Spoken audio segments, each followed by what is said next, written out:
Hello and welcome back to the Beat LA podcast. We are recording this on Tuesday morning, January 14th, 2025. My name is Matt Ferrucci. I'm a writer-director in Los Angeles, and I am joined, as always, by my co-host and good friend, Mr. Paul Rule. Paul, how are you? Matt, wow, that's a good question. Great to see you. Glad you're safe. Great to see you. All that good stuff. We're actually both in San Francisco doing this on the Riverside this time with no guests because it's been kind of a crazy week. So we both decided we rode it out through the fires in LA. We are here in San Francisco to get away, get some fresh air, see family, and kind of clear our heads. It's been a tough time for our friends and ourselves in Los Angeles. Yeah. It's good to see your face, Paul. I did see you in person. Paul and I were in Los Angeles all of last week, or for all of this month through the chaos. We didn't record an episode last week, obviously because of everything that was happening. And we're going to get into it, talk a little bit about it. We decided to do an episode this week to bring, I guess, some level of levity, Paul, not to the situation itself, but to hopefully provide to our loyal listeners that enjoy us something to maybe take their minds off it a bit. Well, I get a lot of questions, I'm sure you do too, Matt, from people like, what's it really like down there? And maybe we'll give a little version of what it's been like for us. For sure. I got my fire beard, Matt. It's like, a hockey beard. It started at the beginning of the fires, and I'm not shaving until those fuckers are out. So there's that. Yeah, you got a little, I got to say, I like you with your fire beard. You look really good. You got a little, maybe I want to go with Jeff Bridges. I am not Mr. Lebowski. You're Mr. Lebowski. I'm the dude.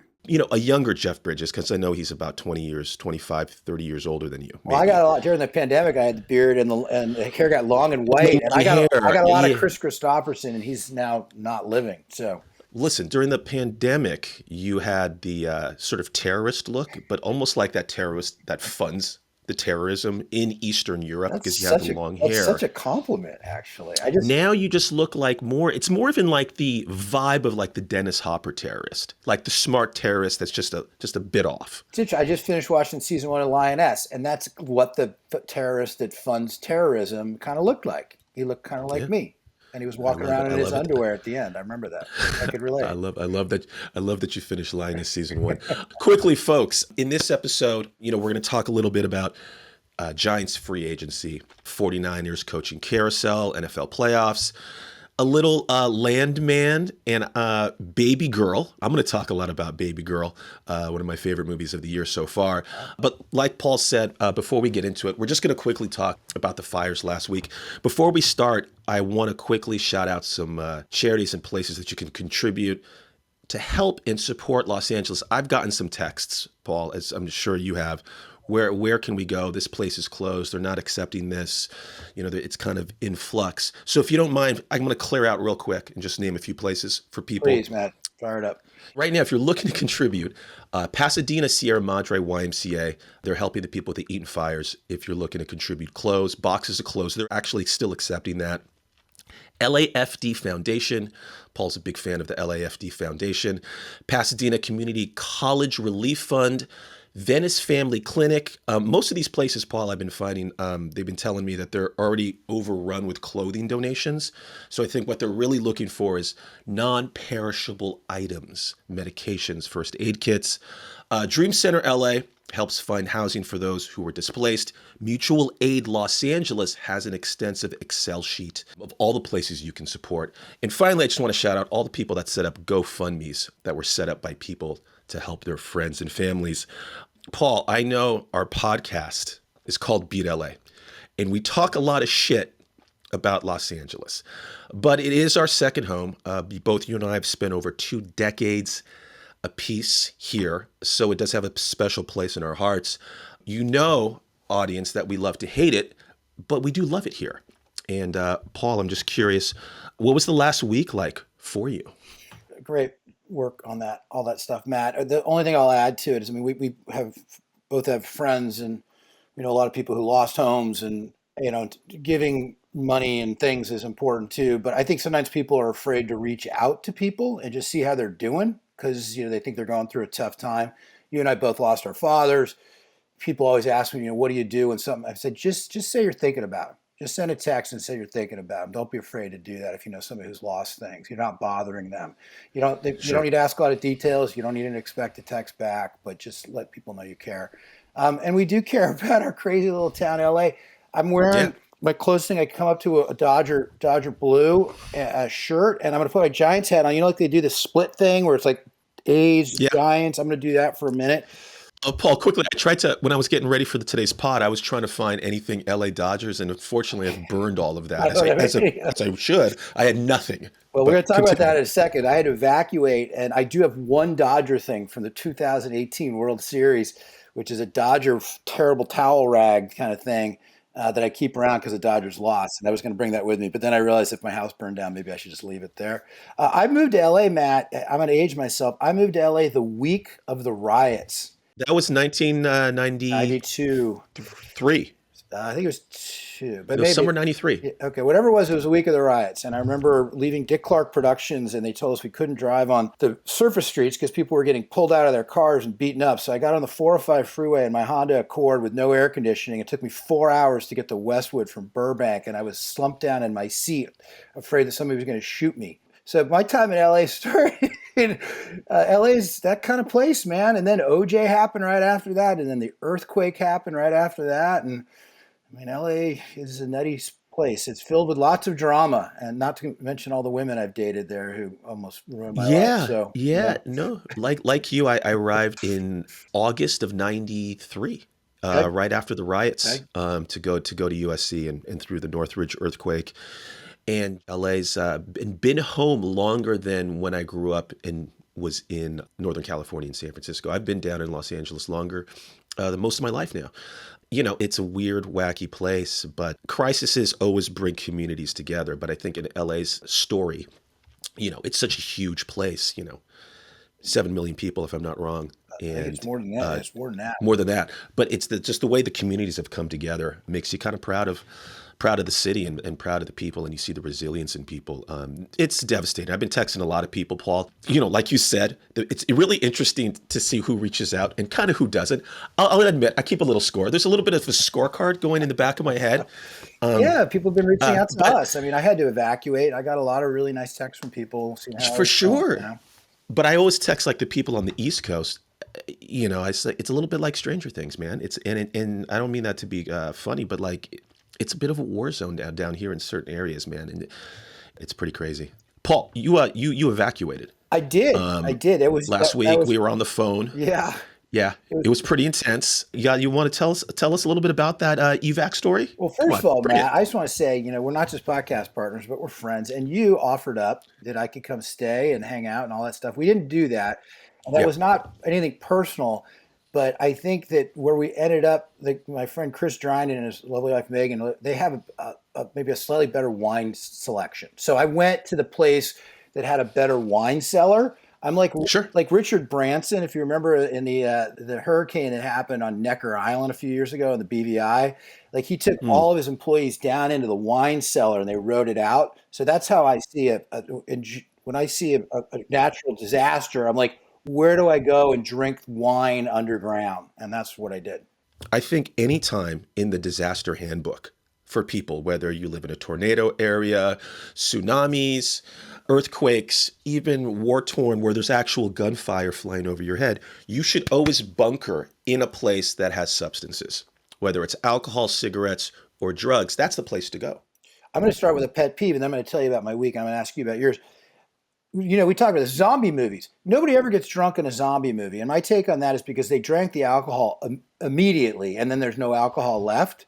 And I know you don't want to be drunk because a zombie might get you because you're slow reacting. She's so drunk. She wants to cuddle. Listen, I'm serious. I'm just come out of a relationship. But the first thing I would do in a zombie movie is also do that. I would go into a bunker of my friend with the best wine cellar. Yeah, I agree. By the way, 28 days later, there's a sequel coming out cool. this summer, which is going to be incredible. It's called 28 Years Later. Oh, wow. Okay. Cillian Murphy. Hey, guys. So the Sunset Fire happened last Wednesday. It was pretty intense because that was the closest it got to me. Paul, it was literally right in your backyard almost. And you guys got out and everything's safe with your home. That was the most intense night for me last week. but we've all been told to pack go bags, okay? Just in case something happens, you have your go bag ready. Paul, can I guess? Do you want to guess what's in each other's go bags? Or you just want to tell me what was in your go bag first, or you want me to tell what was in mine? Let's see, do one guess of what's in your go bag, and then we'll go from there. I did not, by the way, have a go bag like an idiot, and it was very stressful and very chaotic. But I would go, okay, God, Paul. you guess what's in my go bag. I'll guess what's in yours, and then we'll actually tell the real go bag. I'm not surprised that you didn't have a go bag. I'm not, you stroll into pod records, and you kind of stroll out of fires. Yeah. Okay, here we go. In your go bag, I'm not wrong here. What I'm trying to think about is the amount, but I'm thinking 5,000 cash in an envelope, like your kidnap ransom money, because money, once the apocalypse happened, credit card machines aren't going to work. So I know you have the cash. Am I wrong on that? The envelope of cash? Wrong on that. Okay. And I think what you're going to have in your go bag are dick pills. You're going to have some dick pills. They're expensive, Paul. I know they are. Don't put it all on me here. Well, yeah, because listen, okay, Paul, look. Listen. We're going to get into it here. Yeah. In my place in Los Angeles, all of it can fucking go. The fucking prints, the furniture, the clothes, all the fucking things can burn down. What am I grabbing? I'd probably grab just all of the IP, obviously, all the drives, the computers of stuff. And that's about it. I would probably grab the ashtray you got me in Italy. I'm touched. Nothing like bringing an ashtray at a fire. Yeah.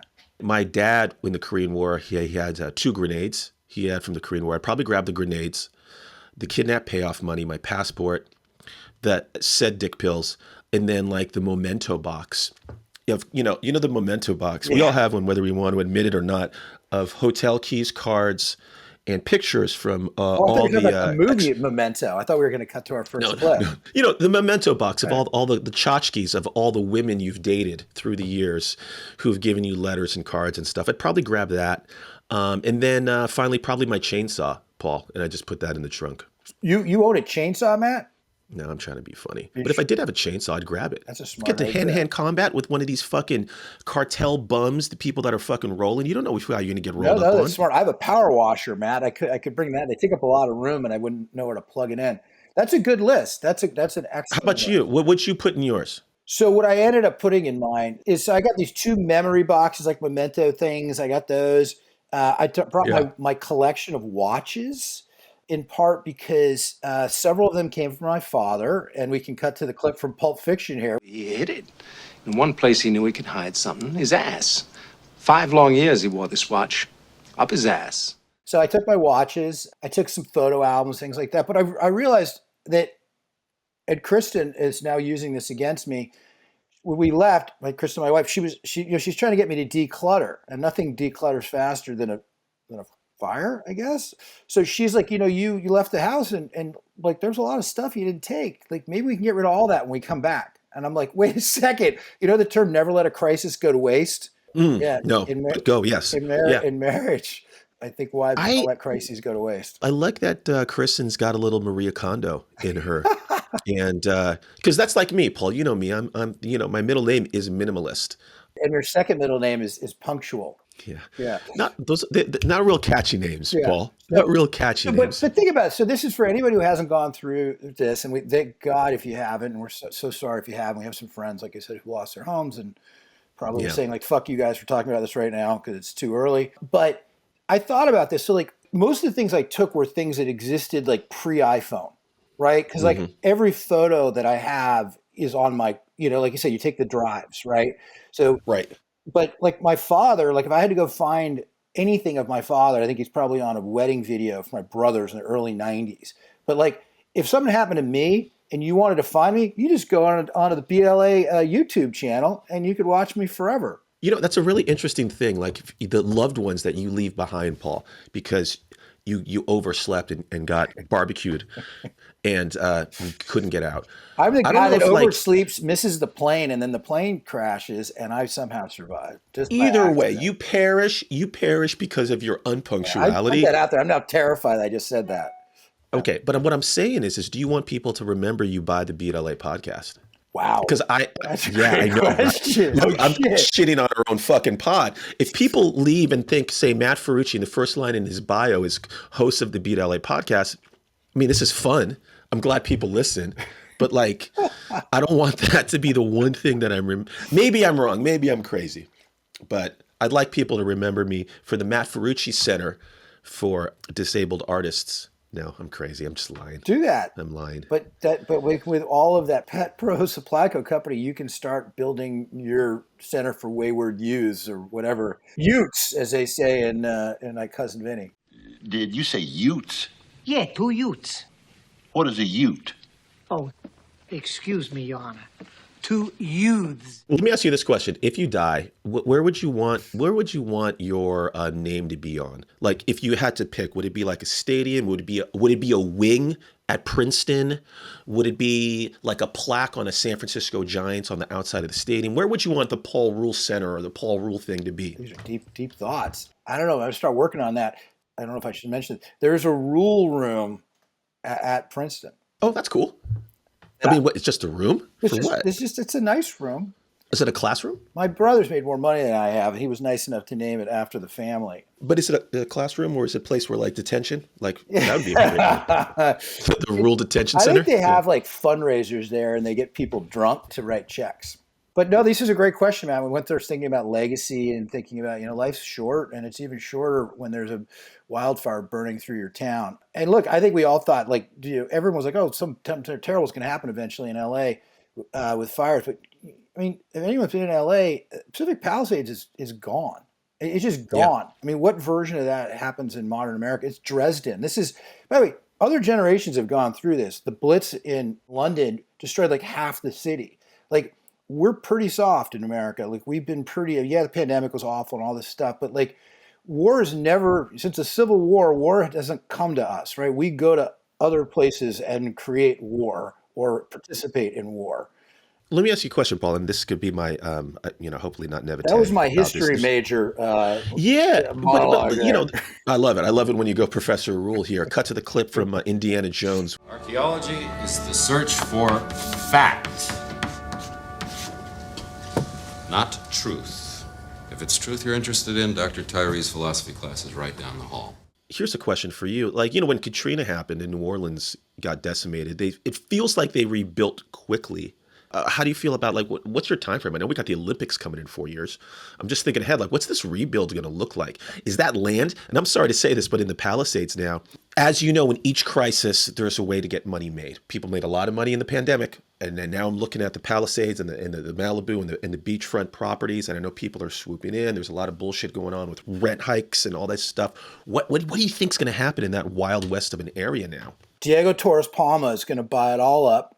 And it'll be Pawn Shop Malibu. I don't know. Everyone's like, oh, Rick Crusoe's going to buy everything. I don't know about that. By the way, the World Cup is in 2026. It's next year. This stuff's coming up fast. The Olympics is actually 3 years or 3.5 in 2028.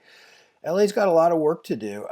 Look, the infrastructure of LA is not in Palisades and Malibu or Altadena. The stadiums are standing, all that stuff. But look, I think the interesting thing is the collective kind of psyche. After 9/11, everyone was going around with American flags on their cars. Katrina, I know, brought New Orleans together. This is bringing the LA community together for sure. I mean, part of what everyone's from somewhere else, but I talk about this idea of all of the things that have happened in the 30 years I've been there. Collective trauma bonds people. Not to mention everyone just went through the pandemic. I worry about these poor kids, though, that, by the way, that went through the pandemic, couldn't go to school, and now have lost their homes in their schools in the Palisades area and in Altadena. Anyway, but my point is that LA will pick itself up and figure it out. But I think it's going to take some time, and California's got to get its shit together on certain things. Like, not to get political on it, but I do think we've got a problem in terms of how we're dealing with climate change. And we got to figure out how to make fires not happen as often. There's a way to do it. Yeah. I just worry about all the people that are obviously displaced and a lot of the jobs that fires are lost. Will happen, but I'm saying we can mitigate brush and all these things that we're not doing a very good job of. I can tell you, Sure. I live in the hills. I know what happens around me. Nothing. Anyway, enough of all that, I guess, Matt. But in our to-go bag, that's what I had. I also Oh, I took a wood tennis racket. Jesus Christ. And I took, what else did I take? My Miramani tennis jacket. And I took 3 shirts from the 90s that I would wear when I went to bars, including the pine cone shirt. I love it. Peter Pan.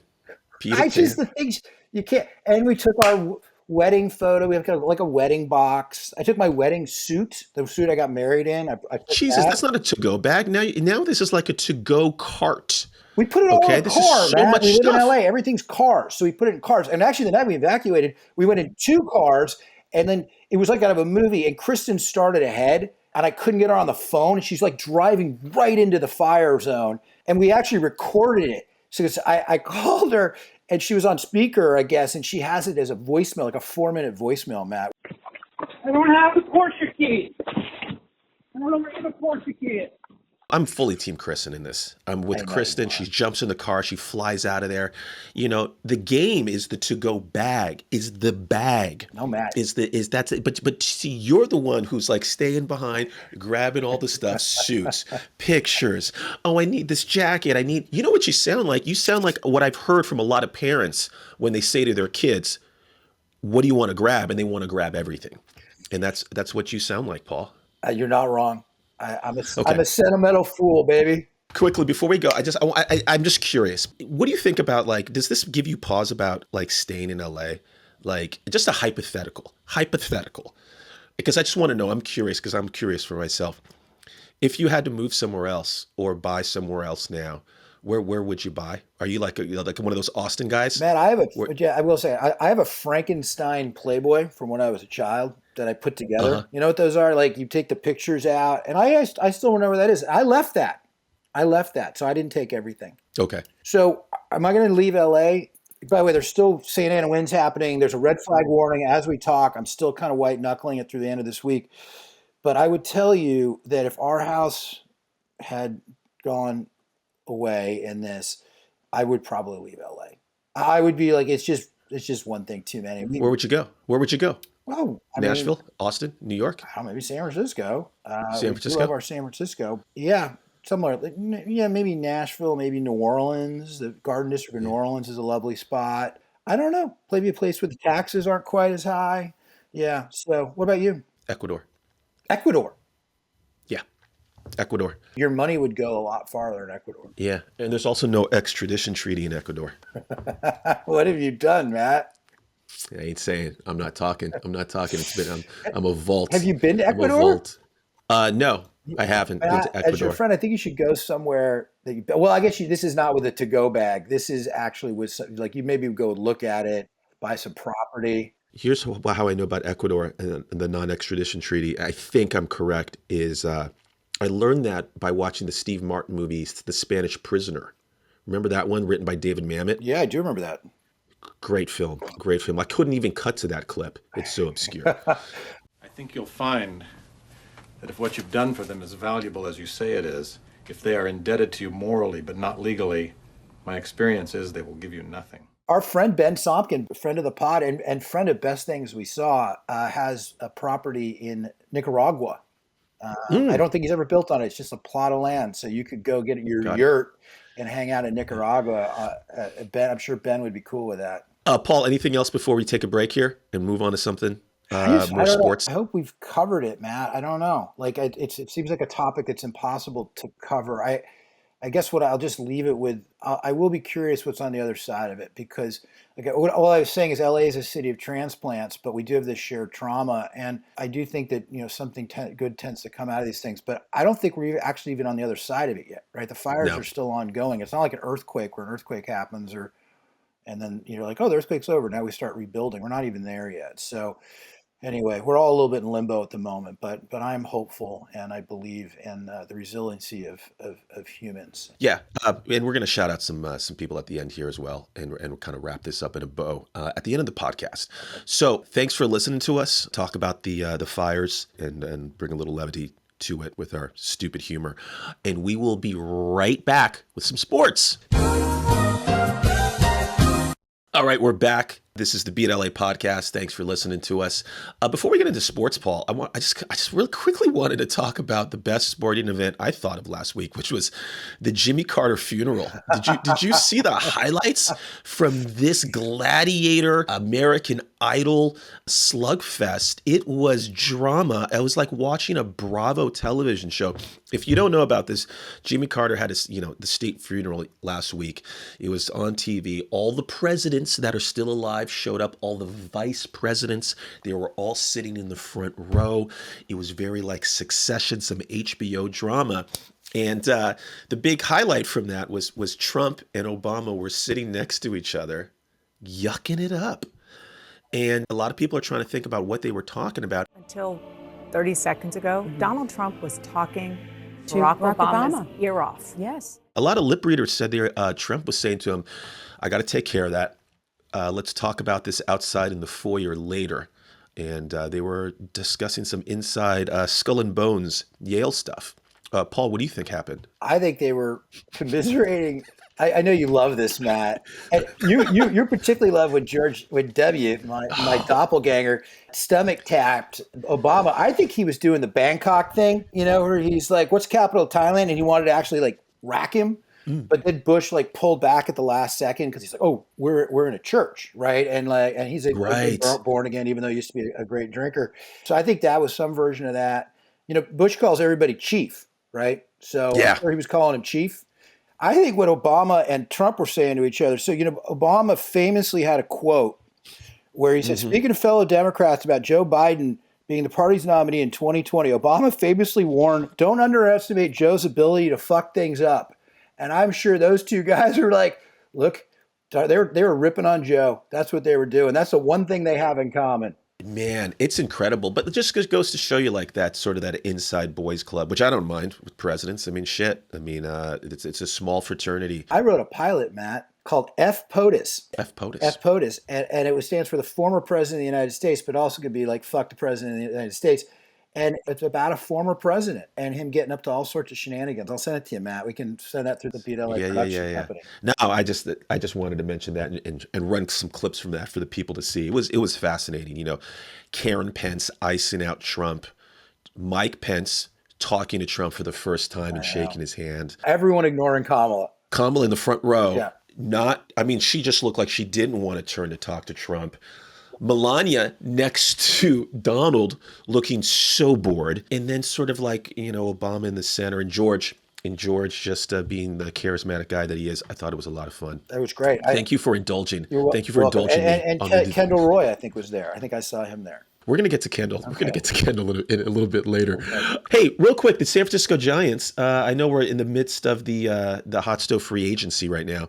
7 days ago, a week ago, before everything went down with the fires, we signed Justin Verlander, which I want your thoughts on. And when that happened, we started to get excited about Roki Sasaki. Maybe that was a ploy to get him to come here. It came out yesterday that he's eliminated a bunch of teams, and it's just down to the Dodgers, Padres, and the Blue Jays. Thoughts, Paul? Roki, Verlander, Giants. What are you thinking? We probably should cut to the clip of me trying to sell Roki. I think it's Roki Sasaki, by the way. And I offered him hookers, and clearly that didn't work, Matt. So I got to work with my sales pitch. I'm going to be Roki Sasaki, and I want you to give me the quick elevator pitch why I need to come to the San Francisco Giants. Hookers? Do you like hookers, Roki? Look, the Giants have a fucking problem. Nobody wants to play for a shitty team. And I do think that there's still this sense that San Francisco is a city where there's a lot of shit on the streets and other things, because I know that was perpetuated in the Japanese media and sent those guys to play for the Cubs. Although he's maybe going to L.A., it was just firebombed, so it's not like L.A. is in great shape either. It's frustrating. I thought when they signed Verlander that maybe that was an attempt, because Sasaki talked about the thing that he really wanted because he couldn't make a lot of money because he was under, he still hadn't vested his time in Japan, that he wanted to go a place where he would develop and become the best pitcher he could become. And they basically were signing Verlander as this mentor for young pitchers, including Sasaki, but clearly it didn't work. First off, if it's R-O-K-I and it's Roki or Rocky, you got to go with Rocky. You had a theory about why they signed Verlander, right, Matt? I'd like to hear that theory. Yeah, no, so my thought was, and I said this to you, and I think you co-signed it, I have the paperwork, is that The Giants, like a lot of organizations, they all have like sort of detective private investigators. A lot of teams have private investigators, and I think it really took off when Michael Irvin was really going crazy. The Dallas Cowboys had to have investigators following him. But my theory was in the investigation of Rocky and what he likes in order to get him to sign with the Giants, they discovered that in high school, in his room, he had posters of Kate Upton, Justin Verlander's Sports Illustrated former model wife, up in his room. And so the Giants thought, let's give $15 million to Verlander because of the Kate Upton crush, and that would get Rocky to sign. It didn't work, but I think that's what was happening. Yeah, and I heard they signed Andy Roddick as a special advisor, so Brooklyn Decker would also be around because they're kind of the same person. Yeah, great. I mean, I'm with you. I'm with you, man. It didn't work. I know. Look, the Giants. Okay, I've been trying to talk people out of the trees. My friends Mike and Tony, who I'm on this text chain with. Mike and Tony. Gosh. Shout out, guys. Do they want Alonso? Do they want Pete Alonso? Maybe they want anybody. They'll take anybody. But look, so we got Adames, which is a miracle. I don't know how the hell that happened. But Jung-Ho Lee's coming. We've got a full season of him, so it's kind of like a free agent signing. They got Robbie Ray, who's didn't pitch at all last year, former Cy Young winner, kind of a free agent signing. I mean, I think there's some hope there. And honestly, this is what I keep telling people. I didn't come up with this, Matt. The Giants in 2009 signed Randy Johnson to get his 300th win and have the last season of his career. The Giants finally turned the corner after Bonds retired, after some losing seasons under the first couple of years of Bochy, and they had a winning record. Lincecum was at peak Lincecum, but next year they won the World Series. So 2025 is an entree for a great season in 2026. That's how positive I am now. I have so much perspective, Matt, after not losing my house. I haven't gotten pissed off once. I haven't yelled at traffic. I'm fucking Zen master. So you think the Giants signing an ex-Cy Young Award winner is sort of the juju that's going to get us over the top? Kind of like the following year after he retires and he takes Kate Upton on vacation to the Seychelles or wherever she shot one of her Sports Illustrated swimsuit covers. My sister was just in the Seychelles. She said it's amazing there. A lot of Russian oligarchs, by the way. A lot of Russian oligarchs. Hey, yeah, I mean, Steve Carlton. I was trying to ask you that. When did Steve Carlton come to the Giants? And then did we go to the playoffs the next year in like 01-02 after we had Steve Carlton? Carlton was there in like 1985. I don't know. We got to look that up. No. Where's our crack research team? Where's our crack research? He was with the Phillies. Nick? Nick's not here. Where the fuck is Nick? Nick's in Ecuador. I like it here. It's quiet. Nice weather. And no extradition. Hey, the 49ers, real quick, let's touch on that for our 49er fans that need a fix. Excuse me. We didn't make the playoffs, obviously. It was a blown season. The Madden curse, baby. The Madden curse with Christian McCaffrey came to fruition, Paul. We knew it was going to happen. We called it. And now we've fired a bunch of coordinators. They're looking to sign a defensive coordinator. They're kicking the tires back on Salleh. Maybe Jeff Ulbrich, Dennis Allen, Gus Bradley. This is the funniest thing. They're interviewing offensive coordinators.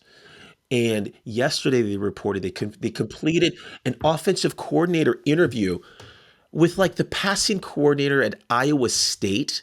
I mean, this is such a bunch of bullshit, this like offensive coordinator search they're doing. It's the Rooney rule. It's the Rooney rule. They said, Clay Kubiak's going to be our fake offensive coordinator because Kyle's still going to call the plays, but you got to interview a person of color. But my whole point is that Kyle's going to call all the plays, so it's a hollow position. Well, hey, Purdy went to Iowa State. Maybe he worked with this.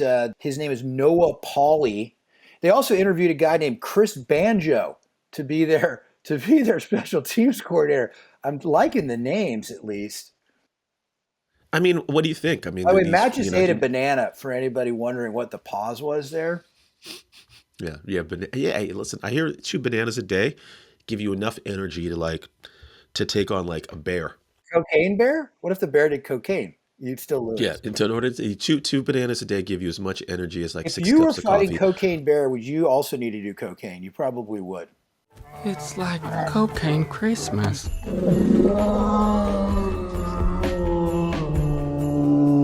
Yes, Senator. Yes, Senator. Yeah, also eat cucumbers before bed, they said, is a good thing for your whatever digestive tract. I'm watching too many Instagram reels. All right, the 49ers, they're all in Cancun right now. I don't know if they want to go with Salleh. They got to get a special teams coach. Well, I want to get your take on this, Matt. I mean, Salleh is not coming back, right? You never take a step backward on these things. Would he come back? Well, he's going to take a step backwards no matter what, because he's going to have to get a coordinator job somewhere. But do you want to go back to the girl that you dated for 3 years? If I'm going to take the same position, maybe I'm going to date a new girl. Right. I wrote a pilot about this too, Matt. I know. I agree. And because all you can do is do less well than you did the first time, probably, right? I mean, unless that's a good point. That's a fucking good point. Yeah. Hey, the Dallas Cowboys let go Mike McCarthy yesterday, which is so funny because the Jerry Jones. By the way, Jerry Jones guest starred on the penultimate episode of Landman, the Taylor Sheridan show on Paramount, had a whole scene with John Hamm and Billy Bob Thornton in a hospital room. And I'm talking about a 2 to 3 page monologue. Great actor. Does he play Jerry Jones? He plays Jerry Jones. Yeah. And it's a drama. I mean, he should not be the GM. He should be acting. But the Cowboys are so fucking funny. And now I wrote in the show notes, and I was texting my brother last night, Deion Sanders is going to be your head coach. And guess what? They're actually talking to Deion Sanders. What a fucking shit show in Dallas. Oh, by the way, Matt, I wanted to ask you something. So last night, but amazing, by the way, the Rams went and won that game last night. Remember the Niners during the pandemic season? They had to go to Glendale because Santa Clara wouldn't let them exercise outdoors in the pandemic, wherever the fuck it was. But Sam Darnold, your boy, just lost $100 million in those last 2 games. And now nobody's talking about maybe they flip Purdy for him in free agency. What do you think? Well, J.J. McCarthy, the number 1 draft pick and waiting, is now obviously much more viable. Yeah, those last 2 games, it was not a good look.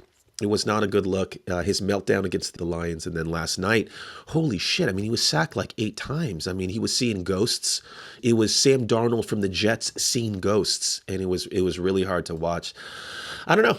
I think the free agent quarterback market is pretty bare. I think he's going to get obviously some nibbles, and I think he's going to get paid well, but he definitely lost money. Well, it makes you appreciate whatever issues we have with Purdy. He has played well in the playoffs, and Sam Darnold had 2, Addison and Jefferson. He had 2 great receivers. Purdy had no weapons this year, so let's hope next year guys are healthy and we can turn this fucking thing around. Yeah, no. Hey, so Deion Sanders as head coach and Michael Irvin as offensive coordinator.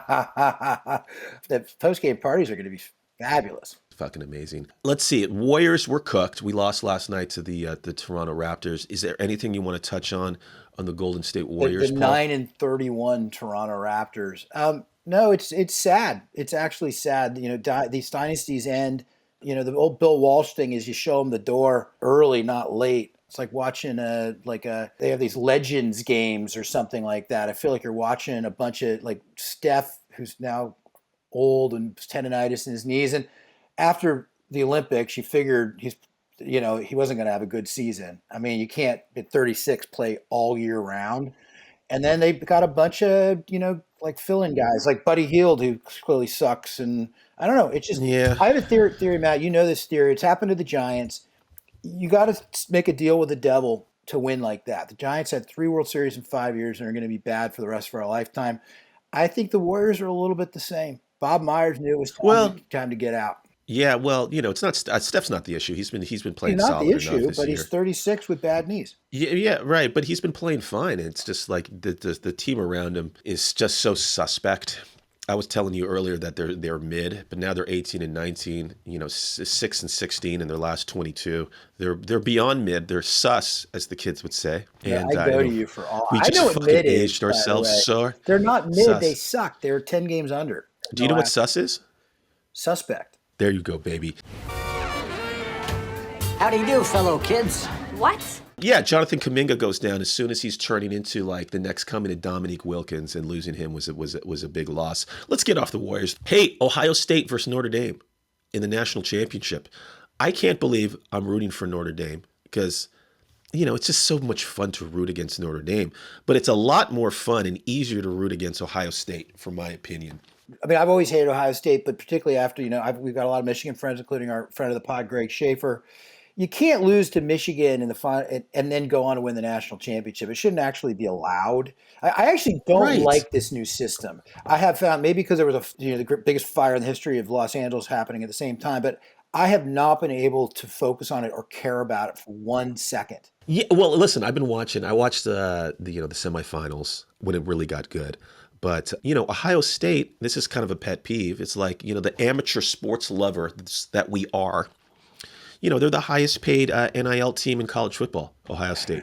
And I think on principle, they shouldn't win the fucking title. And Notre Dame all of a sudden has become these darlings because, Ernie's boy, Ernie Rule's old friend, Brian Kelly, he left Notre Dame to go to LSU because he said he wanted to win national titles. Now LSU sucks and Notre Dame is good, and that's really funny to me. Do you think Notre Dame's going to come out in the green jerseys? And do you think Sean Astin's going to come out as Rudy to lead him out of the tunnel? Any of those two things? I don't think either of those things are going to happen. Fuck. But if I was producing the show, Sean Astin in his Rudy gear, get Charles S. Dutton too, all right? And they both lead that team out of the tunnel. They're wearing the green jerseys. Joe Montana flies down, parachutes onto the 50-yard line. I love it. I might actually watch that. And then Manti Te'o comes out of the tunnel with a girl mannequin on his arm, right? That's some fucking shit. Let's go. WWE, the whole thing. Oh, all right? Manti Te'o. That's a good pull, Matt. Catfish. He could come out with a giant catfish. Maybe he's just... Giant catfish. Yeah. Giant catfish, baby. Yeah. And on that note, Paul... We're going to take a quick break, and we're going to be back with the best things we saw. And we're back on the Beat LA podcast. We're going to get into the best things we saw, but before we do that, we're going to shout out our sponsor, Pet Pro Supply Co. Go to petprosupplyco.com for all your pet needs: dogs, cats, chickens, goats, horses, smaller horses like ponies, lizards, possums, squirrels, and your favorite animal, the gerbil. Gerbils. Shout out to Richard Gere. Oh, wow. All right. Hey, Matt, real quick before we get into our pet peeves. So I read an article this week that apparently there is an epidemic of animals finding their owners drugs. And the cocaine and meth and stuff that's been lying around the house. Yeah. I think that we need to fix that. And I'm also wondering, Matt, I know you had a little history with stuff like that. Did you ever have a pet that found your stash? And what happened? Fuck, man. Why do you always be calling me out? Now I feel like it's like a weird game with you where you got to find one way. It's like a drinking game. You got to find one way to mention. I'm not going to answer that question. But what I will say to your point, there's a great TikTok, Instagram reel going around of a pigeon on the streets of New York City pecking away at a little baggie of cocaine that someone dropped. And the pigeon is so stoned and tweaked out of its mind. And everyone's commenting on that. So if you want to go see the pigeon tweaked out on coke on the streets of New York, that's out there, Paul. What the fuck is this shit? This shit crazy. This nigga done found a pad. This nigga getting high off the pad. As soon as TikTok becomes divested from the Chinese government, I'm going to look that up. Okay. Pet peeves for 2025. I think in light of everything that's happening, it would be gauche, as Kendall Roy would say, for us to maybe complain about anything, even though I know we got a lot of complaints. Paul, you want to kick the can on pet peeves this week? I think we definitely kick the can on pet peeves, man.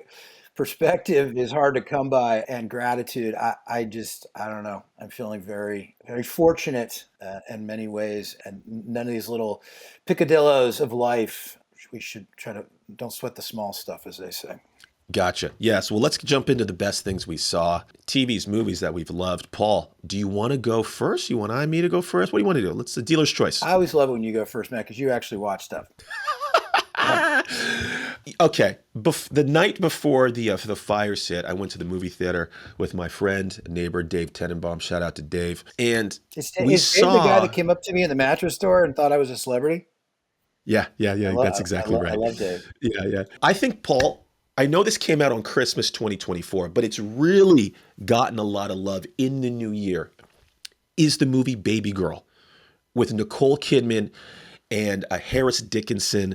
It was directed by, and I can't pronounce her name correctly, so I'm not going to say it. It's going to a foreign director. She did Bodies. This movie, Paul, I'm looking at you right in the eyes, is my favorite movie of 2025. I'm fucking obsessed with this film.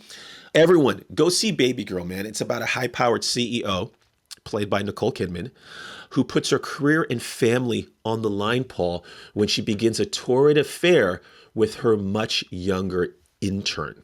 It's a great film. I don't know what to say. It's very playful.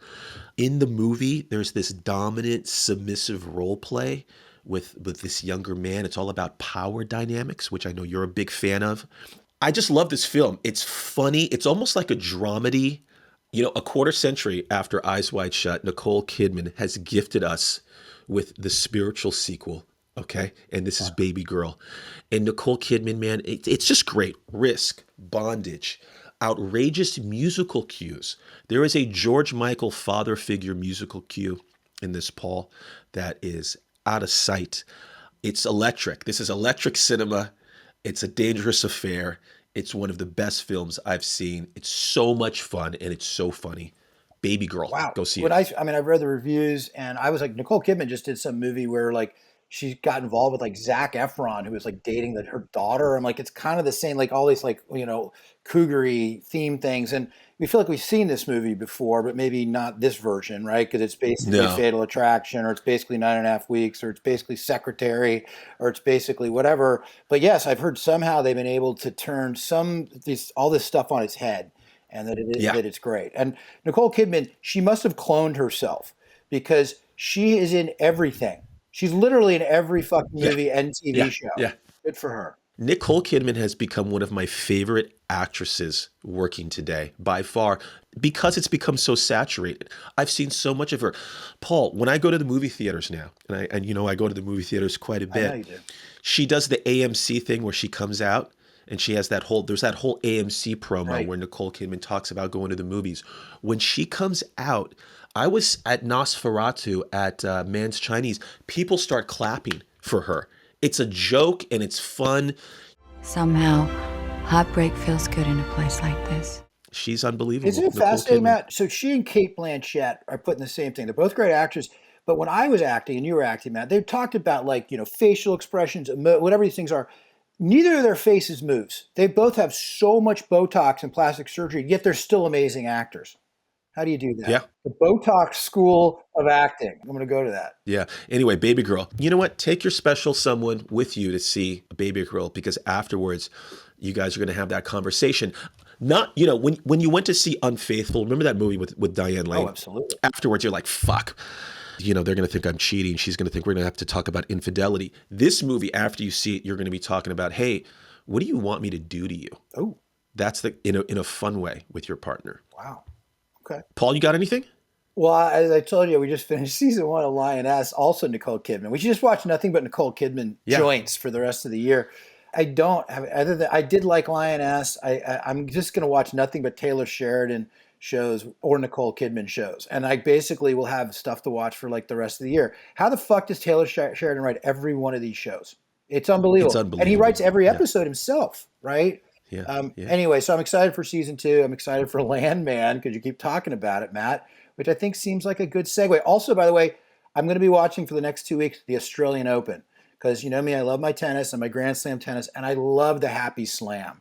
It's on at night in California. It's a great way to feel like you're on vacation. Instead of you're in the fires, you're in summertime in Australia. You're hanging out in Melbourne, and you're having a good time. So just take a trip every night, sit in front of your TV, and watch the Aussie Open. I love that. I love that. I had a whole take to talk about Landman and the agency on Showtime, but I'm going to save that for the next pod, Paul. Okay. And I do definitely have some takes on the ridiculousness that Landman is. All right, Paul, before we get out of here, I'm glad we could do this podcast today. I was a little iffy about doing it, and you sort of pushed me to do this and provide some content for our listeners.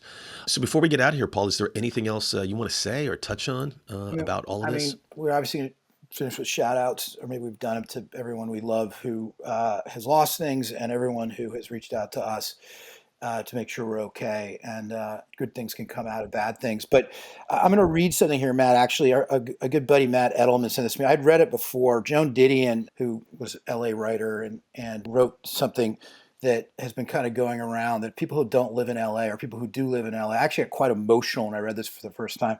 It is hard for people who have not lived in Los Angeles to realize how radically the Santa Ana figures in the local imagination. The city burning is Los Angeles' deepest image of itself.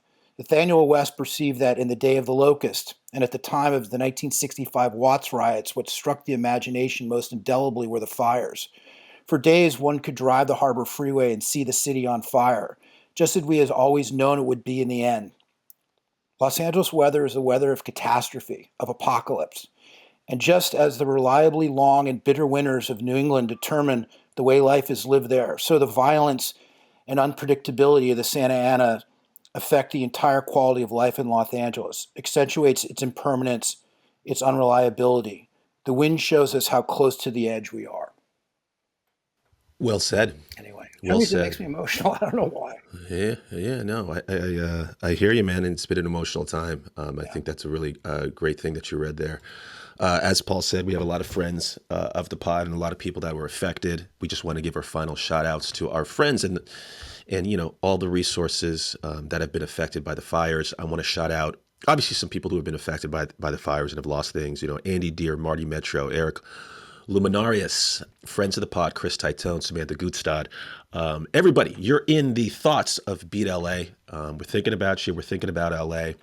And finally, we always end by saying Beat LA. But, how about this, Paul? We love LA. We love LA, baby.